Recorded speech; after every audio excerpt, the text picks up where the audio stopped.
नमस्कार, आप देख रहे हैं सबसे बड़ा चुनाव। मैं हूं आपके साथ सचिन चौहान। मथुरा में चुनावी जनसभाओं को संबोधित करते हुए केंद्रीय गृह मंत्री अमित शाह ने कहा कि सपा और कांग्रेस पर जमकर उन्होंने निशाना साधा। अमित शाह ने कहा कि पहले चरण के चुनाव में कांग्रेस और सपा का सुपड़ा साफ हो चुका है। पूरे देश भर में लोकसभा का चुनाव हो रहा है।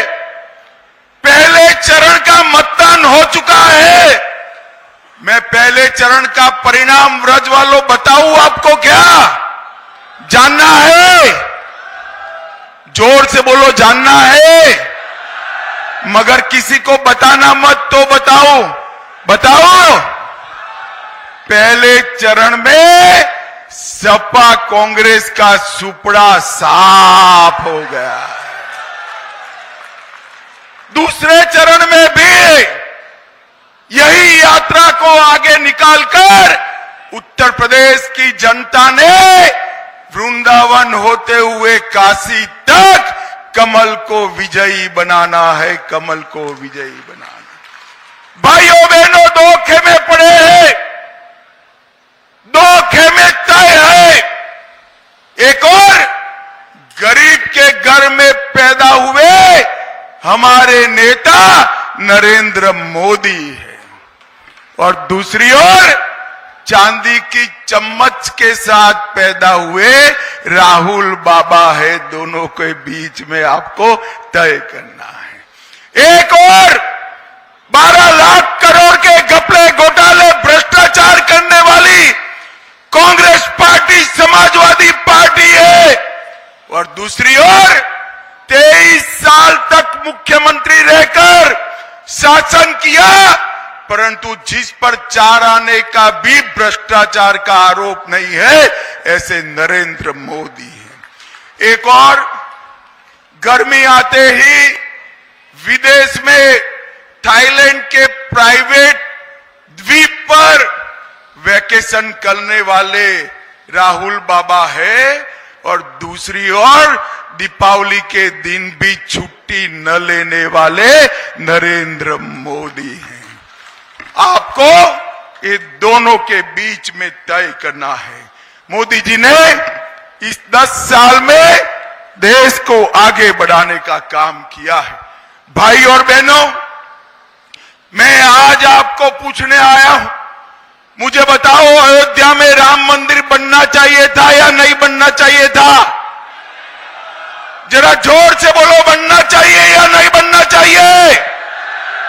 ये कांग्रेस पार्टी ने 70 साल तक, इस सपा बसपा ने 70 साल तक राम मंदिर को अटका कर रखा, लटका कर रखा, भटका कर रखा। मोदी जी ने 5 ही साल में केस भी जीता, भूमि पूजन भी किया, और प्राण प्रतिष्ठा कर जय श्री राम कर दिया।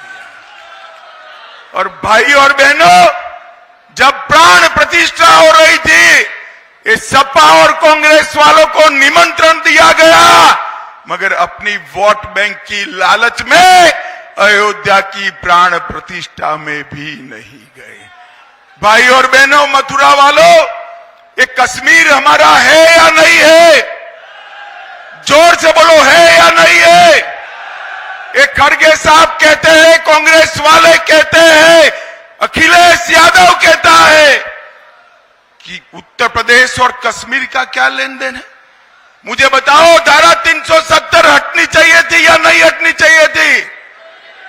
जोर से बोलो, हटनी चाहिए थी या नहीं हटनी चाहिए थी?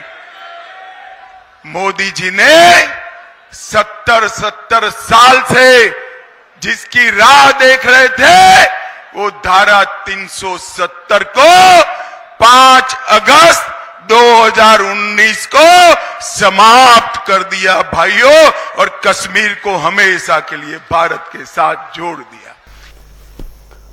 और मथुरा में लोकसभा चुनाव का जोर शोर अब चारों तरफ देखने को मिल रहा है। वहीं बीजेपी उम्मीदवार हेमा मालिनी के समर्थन में गृह मंत्री अमित शाह ने चुनावी सभा को संबोधित किया, और अब हेमा मालिनी को चुनाव जिताने के लिए उनका परिवार भी चुनावी मैदान में कूद पड़ा है। आज हेमा मालिनी की दोनों बेटियां ईशा देओल और आहना देओल भी चुनाव प्रचार प्रसार करती भी नजर आई हैं। इस दौरान उन्होंने छात्र छात्राओं के बीच पहुंचकर अपनी मां यानी कि हेमा मालिनी के पक्ष में वोट की अपील की है। ये यूथ को वोट करने के लिए जो अवेयरनेस क्रिएट करना चाहते हैं सब यहाँ पर, इसीलिए हम यहाँ पर हैं, आहना, मैं और वैभव।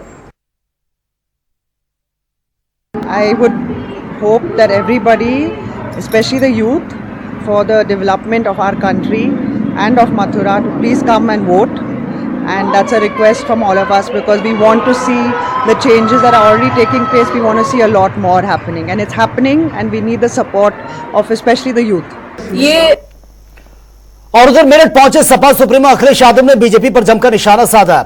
अखिलेश ने कहा कि पहले चरण की हवा पलटने वाली है। पहले चरण के पहले ही दिन बीजेपी की पिक्चर फ्लॉप हो गई और इसी के साथ ही पेपर लीक समेत कई मुद्दों पर सरकार को घेरने की कोशिश की है।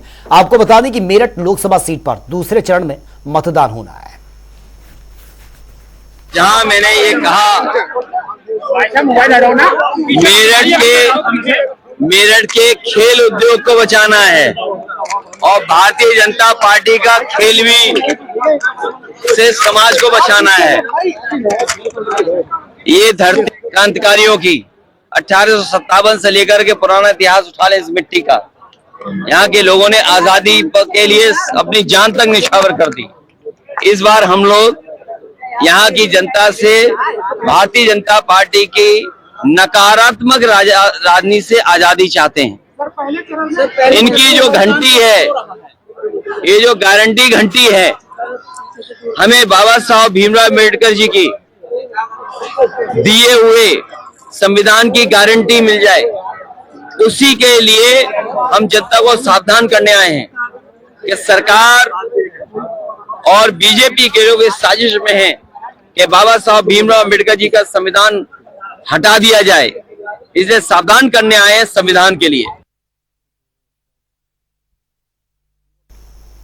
और वही कैबिनेट मंत्री ए के शर्मा ने दावा किया कि बीजेपी पहले चरण से लेकर अंतिम चरण तक प्रचंड बहुमत के साथ जीत दर्ज कर रही है।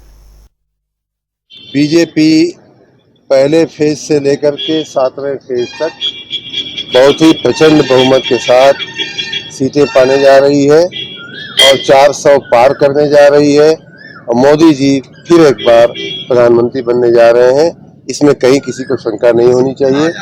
जो लोग ख्याली पुलाव पका रहे हैं, उनका ख्याली पुलाव आने वाले 1-2 राउंड के बाद जो है उनका वो सब ध्वस्त हो जाएगा।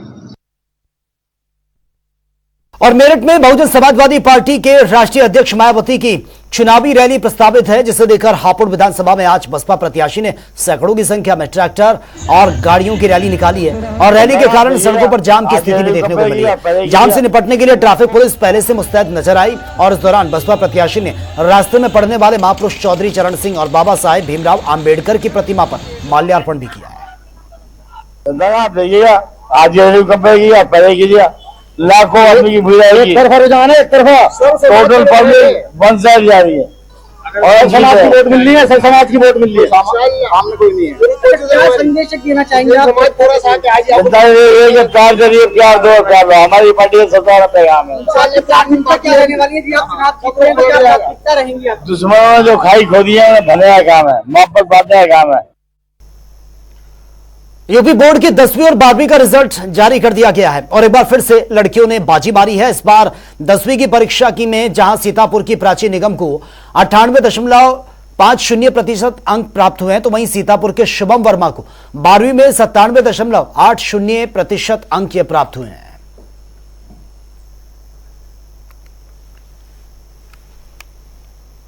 तो फिलहाल इस बुलेटिन में मेरे साथ इतना ही, लेकिन जाते जाते आपको छोड़ जाते हैं जनता टीवी के तमाम रिपोर्टर्स की ग्राउंड जीरो रिपोर्ट के साथ। नमस्कार।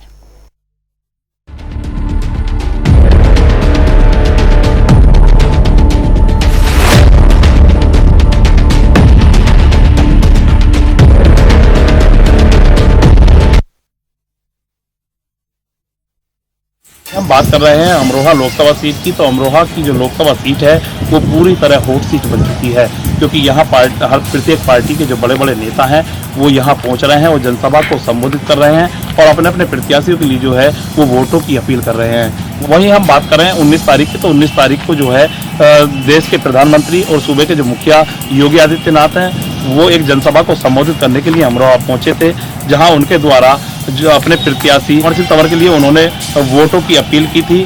और आज जो है सपा के जो अध्यक्ष हैं अखिलेश यादव और राहुल गांधी, वो दोनों भी आज अमरोहा पहुंच रहे हैं और 4 बजे के लगभग जो है वो एक जनसभा को संबोधित करेंगे और अपने उनके पार्टी के द्वारा जो प्रत्याशी यहाँ उतारे गए हैं, जो कांग्रेस के सिंबल से चुनाव लड़ रहे हैं, कुंवर दानिश अली, उनके लिए भी वो दोनों जो है वोटों की अपील करेंगे।